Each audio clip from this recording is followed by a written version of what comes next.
बस इतना ही? उस लड़की के बारे में बस इतना ही पता चला बेगम साहिबा।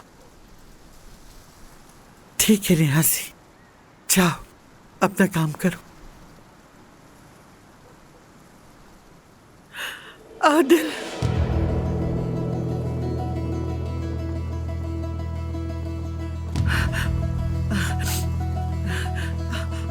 आदिल इधर आओ, मुझे तुमसे बात करनी है बेटा। अम्मी जल्दी में हूँ, देर हो रही है मुझे।